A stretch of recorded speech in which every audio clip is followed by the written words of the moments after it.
दोन बैठका पार पडल्या सिडकोची खास करून याच्यावरती काही प्रस्ताव पाठवण्याचं ठरवलेलं आहे। शेतकरी काय म्हटले, तुम्ही त्याच्यावरती काय जिल्हा प्रशासन काय म्हणत आहे? मुळामध्ये जालन्यामध्ये सिडकोचं आम्ही स्वागतच केलेलं आहे, परंतु शेतकऱ्यांच्या जमिनीवर नांगर फिरवून नये।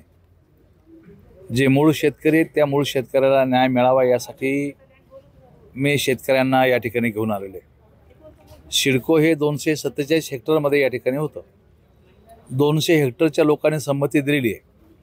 उर्वरित ज्या लोकाला येलो झोनचे रहिवासी प्रमाणे पैसे मिळाले त्याचप्रमाणे या 46 हेक्टरला पैसे मिळावेत अशा प्रकारची मागणी मी माननीय जिल्हा प्रशासन, जिल्हाधिकारी, सिडकोचे अधिकारी आणि SDO यांच्याकडे ही मागणी केलेली आहे आणि त्यांना पॉझिटिव्हली प्रस्ताव वर शासनाकडे पाठवायला सूचित केलेलं आहे। माझ्या म्हणण्याप्रमाणे त्यांनी हा प्रस्ताव तातडीनं 2-3 दिवसामध्ये तयार करतील आणि सिडको आणि महाराष्ट्र शासनाला प्रस्ताव जाईल। मला खात्री आहे की वरच्या पातळीवर हा प्रश्न मी सोडू शकेल।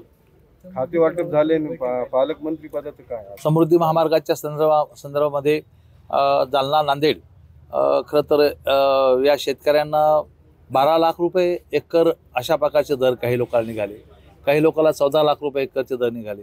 त्याच गावामध्ये 1 कोटी रुपयाचे खाजगी दर आहेत आणि मग 12 लाख रुपयाने कोण त्या ठिकाणी जमीन देणार आहेत? ही सत्य परिस्थिती शेतकऱ्यास माननीय जिल्हाधिकारी समोर या ठिकाणी या ठिकाणी मी मांडली। मला असं वाटतं की याचाही रिपोर्ट तातडीनं सरकारला पाठवा, वस्तुनिष्ठ रिपोर्ट सरकारला पाठवा अशा प्रकारची सूचना मी या बैठकीमध्ये मांडली आणि मला असं वाटतं की लवकरात लवकर माननीय एकनाथ शिंदे साहेब या विभागाचे मंत्री यांच्याकडं शेतकऱ्यासह एक बैठक मी तातडीनं बोलायला लावतो आणि यावर सुद्धा तातडीनं निर्णय या ठिकाणी घेऊ। मंत्रिमंडळ विस्ताराबद्दल आपण या ठिकाणी बोललो होतो, आता मंत्रिमंडळ विस्तार झाला, खाते वाटप झालं आणि माननीय मुख्यमंत्र्याचा तो अधिकार आहे, त्या अधिकाऱ्याने त्यांनी केलेला आहे। पालकमंत्री महोदय तातडीनं नेमण्यात येतील। हा संपूर्णतः अधिकार माननीय मुख्यमंत्री महोदयाचा आहे।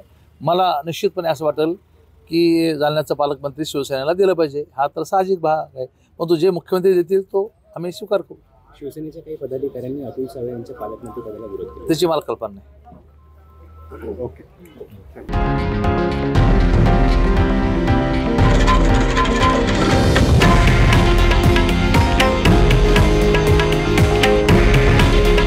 हे आहे देशातील नंबर 1 न्यूज नेटवर्क आणि आपण पाहत आहात TV9 मराठी।